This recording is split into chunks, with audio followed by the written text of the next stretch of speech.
Halo semuanya, selamat datang. Pernah nggak sih kita benar-benar berhenti sejenak dan mikirin, apa sih yang sebenarnya terjadi di dalam kotak mesin di depan kita ini? Nah, hari ini kita bakal bongkar tuntas dunia digital, mulai dari sirkuit dan kodenya sampai ke pertanyaan yang paling penting, apa sih peran kita di tengah semua ini? Yuk, kita mulai. Jadi, perjalanan kita hari ini bakal kayak gini nih. Pertama, kita ngintip dulu isi komputer itu apa aja. Terus, kita cari tahu gimana sistem operasi jadi jembatan antara kita sama mesin. Nah, dari situ kita bakal bahas dilema-dilema yang muncul di zaman sekarang dan gimana caranya kita jadi warga digital yang lebih baik. Terakhir, kita bakal sedikit melongok ke masa depan bareng AI. Udah siap? Langsung aja kita masuk. Oke, bagian pertama, di dalam komputer. Sebelum kita ngobrolin soal etika, soal masa depan, kita harus banget paham 3 pilar utama yang bikin semuanya ini mungkin terjadi. Ini adalah fondasi dari seluruh dunia digital yang kita kenal.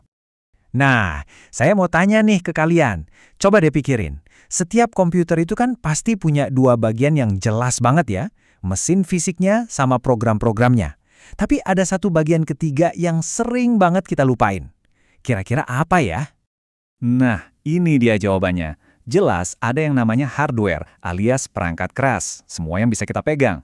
Terus ada software, program yang ngasih perintah. Tapi yang paling penting dan sering terlupakan adalah brainware. Itu siapa? Ya kita ini, para penggunanya. Keahlian kita, etika kita, dan tanggung jawab kita lah yang pada akhirnya nentuin teknologi ini mau dibawa ke arah mana.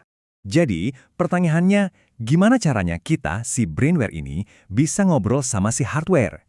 Nah, disinilah ada perantara super penting yang kerja di balik layar. Sebuah jembatan yang nyambungin pikiran kita ke mesin. Yuk, kita lihat lebih dekat. Coba bayangin deh, sistem operasi atau OS itu kayak seorang penerjemah super canggih yang berdiri di tengah jembatan.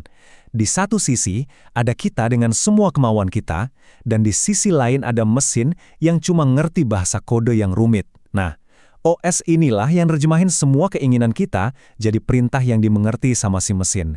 Keren kan? Kalau mau dijelasin secara lebih formal, OS itu adalah manajer utama di dalam komputer. Dia yang ngatur semuanya, mulai dari memori, prosesor, sampai keyboard dan printer, pokoknya dia mastiin semuanya kerja bareng dengan akur. Tanpa OS, komputer kita ini ya cuma tumpukan besi dan plastik mahal yang nggak ada gunanya. Dua contoh yang paling kita kenal itu Windows dan Linux, dan keduanya punya filosofi yang beda banget. Windows itu fokusnya ke kemudahan dan kenyamanan, dirancang supaya semua orang bisa langsung pakai tanpa pusing. Di sisi lain, Linux itu soal kebebasan dan kontrol. Karena sifatnya yang open source, kita bisa ngoprek dan ngubah apa aja. Makanya Linux ini kuat banget, aman, dan jadi andalan buat server-server yang ngejalanin internet di seluruh dunia. Oke, kita udah paham nih cara kerja mesinnya. Sekarang, yuk kita geser dari yang teknis ke yang lebih manusiawi. Karena teknologi yang sama, yang hebatnya bisa nyambungin kita semua, ternyata juga bawa serangkaian tantangan yang serius banget. Pertama, dan ini yang paling dasar banget, soal privasi data. Setiap kita ngeklik, nge-like, atau nge-share sesuatu, itu ngeninggalin jejak digital. Masalahnya, jejak kita ini bisa jadi komoditas berharga yang diperjualbelikan atau lebih parahnya lagi, dicuri. Ancamannya jadi lebih personal lagi kalau kita ngomongin cyberbullying. Ketika interaksi pindah ke dunia maya, beberapa orang ngerasa bebas buat bertindak tanpa etika. Mereka lupa kalau di seberang layar itu ada manusia beneran yang bisa sakit hati. Selain nyerang individu, dunia digital juga bisa bikin kebenaran jadi kabur. Informasi palsu atau hoax itu bisa nyebar lebih cepat dari api, sengaja dibuat untuk memecah belah dan merusak kepercayaan kita satu sama lain. Dan di balik semua itu, ada risiko yang sering gak kita sadari, ketergantungan. Teknologi yang harusnya jadi alat bantu, malah bisa jadi belenggu yang bikin kita jauh dari dunia nyata dan orang-orang di sekitar kita. Wah, semua tantangan tadi kedengarannya serem banget ya. Tapi tenang, jangan salah, solusinya itu bukan di teknologinya, tapi di kita. Masih ingat istilah brainware tadi? Nah, inilah saatnya kita benar-benar mengambil peran. Solusinya itu bisa dimulai dari 4 kebiasaan sederhana ini. Pertama, jangan pernah berhenti belajar soal etika digital. Kedua, ambil kendali. Atur privasi akun-akun kita seketat mungkin. Ketiga, biasain saring sebelum sharing. Verifikasi dulu informasinya. Dan keempat, pakai teknologi dengan sadar dan niat, bukan cuma karena kebiasaan. Ini cara kita buat ngambil alih kendali. Dan inilah tujuan akhirnya.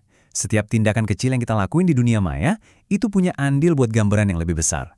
Tujuannya adalah untuk sama-sama menciptakan ekosistem digital di mana semua orang bisa merasa aman, dihormati, dan bisa berkembang.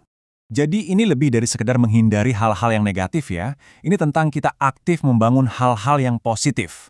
Artinya, kita mempromosikan toleransi, kita jaga integritas, kita bangga sama budaya lokal kita, dan ngenalin itu ke dunia. Dan kita ikut serta dalam diskusi publik dengan cara yang membangun. Dan sekarang kita melompat ke masa depan yang sebenarnya udah ada di depan mata kita. Eranya kecerdasan buatan atau AI. Ini adalah gelombang perubahan teknologi berikutnya yang bakal membentuk dunia kita secara masif. AI ini bakal ngubah cara kita kerja, cara kita belajar, cara kita hidup. Banyak industri akan berubah total. Dan ini nuntut kita buat punya skill-skill baru. Tapi lebih dari itu, AI memaksa kita buat mikirin ulang pertanyaan-pertanyaan besar soal etika. Siapa yang pegang kendali data? Gimana cara mastiin ini aman? Dan yang paling penting, gimana kita bisa jamin teknologi ini benar-benar dipakai buat kebaikan umat manusia? Dan ini membawa kita kembali ke titik awal, brainware. Kita.